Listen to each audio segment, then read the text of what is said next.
Moças e rapazes, meninas e meninos, eu tô de volta para falar de novo sobre a formação do Estado moderno. Na nossa última aula, se vocês estão lembrados, a gente falou sobre a formação em Portugal. Você não lembra não? Pô, então assiste o outro vídeo, tá disponível aí. E hoje eu vou falar sobre outras 3 nações que também se fortaleceram e formaram o Estado moderno. Elas são a Inglaterra, a França e a Espanha. Bom, pessoal, vamos começar falando da França, então. A França começa seu processo de unificação no século XIII, com uma dinastia muito especial. É a dinastia dos Capetos. O Satanás existe! Não. Tem nada a ver com capeta, não. Pode ficar tranquilo, viu? Capeto era o sobrenome de uma família. Daí que vem o nome, Dinastia Capetinga. Nós temos 3 reis capetinhos que são muito importantes para a unificação do poder na França. O primeiro deles é o Felipe II, também conhecido como Filipe Augusto. Esse cara, ele unificou impostos na França. Com esses impostos, ele também organizou um exército nacional forte. Ele botou esse exército para combater os ingleses que estavam desejando conquistar terras no norte da França. Mas ele não bateu só em inglês não, viu? Ele bateu também em nobres. Ele queria submeter esses nobres ao poder real. Então ele criou alguns fiscais que atuavam em regiões da França para fazer cumprir a lei. O segundo rei importante é o rei Luís IX. Esse cara também aprofundou a centralização política lá na França. Ele criou uma rede de tribunais. Era uma forma de padronizar as leis que passaram a valer em todo o país. Ele também contribuiu muito para o comércio, porque ele criou uma moeda unificada. Assim, era mais fácil para os comerciantes poderem vender e comprar produtos. O último rei importante dessa dinastia foi Felipe o Belo. Ah, como eu gosto desse rei, ele era muito bonito, muito charmoso. Felipe o Belo, ele criou a Assembleia dos Estados Gerais. Era uma organização com representantes do clero, da nobreza e da burguesia. E nessa organização, eles faziam alguns conselhos à administração do rei. Esse órgão não tinha caráter deliberativo, ou seja, as decisões tomadas ali não tinham força de lei na França. Era mais uma consulta mesmo. Se o rei quisesse saber a opinião da população sobre alguma medida, ele consultava a Assembleia dos Estados Gerais. O Felipe o Belo também foi importante porque ele taxou os bens da igreja. No fundo, ele queria que o Estado controlasse o clero. Tudo indo bem, tudo tranquilo na França, mas aí veio a Guerra dos 100 Anos. Professor, a Guerra dos 100 Anos chama Guerra dos 100 Anos porque durou 100 anos, né? A Guerra dos 100 Anos, na verdade, durou 116 anos. Você está muito enganado se você pensa que durou só 100 anos. É que ninguém é louco de colocar um nome, né? Guerra dos 116 anos. Ia ficar um negócio meio esquisito. Essa guerra, ela foi entre França e Inglaterra. Os ingleses tinham algumas terras no norte da França e queriam dominar a região. E eles entraram em um conflito que durou todo esse tempo. Nesse conflito, o exército francês venceu. E sabe como que eles venceram? Eles venceram porque o rei francês começou a cobrar mais impostos da população para poder fortalecer o exército. E o exército foi importante não só para combater as tropas inglesas. Porque durante a guerra, a fome na França cresceu muito. E o povo começou a fazer uma série de revoltas. Aí o exército ia lá e descia o cacete em todo mundo. Na vitória francesa, quem se destacou foi uma mulher, chamada Joana d'Arc. É legal a gente lembrar das mulheres na história. A gente costuma só lembrar dos homens, né, dos grandes acontecimentos. A Joana d'Arc, ela teve um papel importante porque ela liderou uma revolta de camponeses lá na França.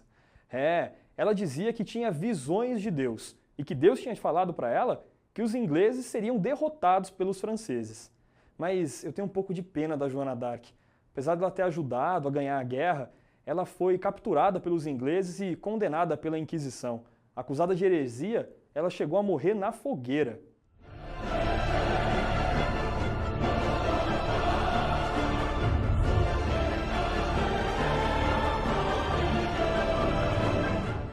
Mas os franceses venceram a guerra. E em 1453, o processo de centralização política estava praticamente terminado. Bom, já falamos da França, agora vamos falar da Inglaterra. A Inglaterra, durante os séculos XI e XII, ela era governada pela dinastia normanda. E existia um rei muito importante nessa dinastia, Guilherme. o Conquistador. Esse cara, ele era muito importante, porque no século XI ele dividiu o reino em condados. O nome desses condados em inglês é Shire, e cada Shire era administrado por um nobre e um fiscal do rei. Galera, olha como o que aconteceu no passado permanece até os dias atuais. Esse é um mapa da Inglaterra nos dias de hoje. Se liga no nome dos estados. Hampshire, Oxfordshire, Cheshire. Eles usam o nome Shire até hoje. Lá tem Shire para tudo quanto é lado. Tem até Yorkshire. Em 1154, uma outra dinastia tomou conta da Inglaterra. A dinastia Plantageneta. Essa dinastia também teve 3 reis importantes. O primeiro foi um cara chamado Henrique II. Ele padronizou a justiça lá na Inglaterra, criando as Common Laws, ou leis comuns. Eram regras que valiam para todo o território. O segundo rei é Ricardo Coração de Leão. Esse cara, ele partiu para uma cruzada e também para uma guerra contra a França. Ele era um rei meio ausente e acabou enfraquecendo o poder real por causa disso. O terceiro rei era o irmão do Ricardo, chamado João Sem Terra. Esse cara também era impopular. Ele colocou a Inglaterra em guerra outra vez contra a França. E para isso, ele aumentou a carga tributária. Ele elevou os impostos. E isso gerou uma reação muito forte da nobreza. Como resposta ao rei João Sem Terra, os nobres ingleses escreveram a chamada Magna Carta. Esse documento dizia que o rei só podia criar novos impostos se um conselho formado por nobres e representantes do clero fosse consultado. A Magna Carta colocou limites ao poder do rei, e o conselho pode ser considerado um embrião do parlamento britânico. Mas a centralização política mesmo na Inglaterra só aconteceu depois da Guerra dos 100 Anos. No final da guerra, a Inglaterra passou por uma crise sucessória. Tinham 2 famílias disputando o trono inglês, a família Lancaster e a família York. Esse conflito ficou conhecido como Guerra das Duas Rosas, porque os símbolos de cada família eram uma rosa, a rosa vermelha e a rosa branca.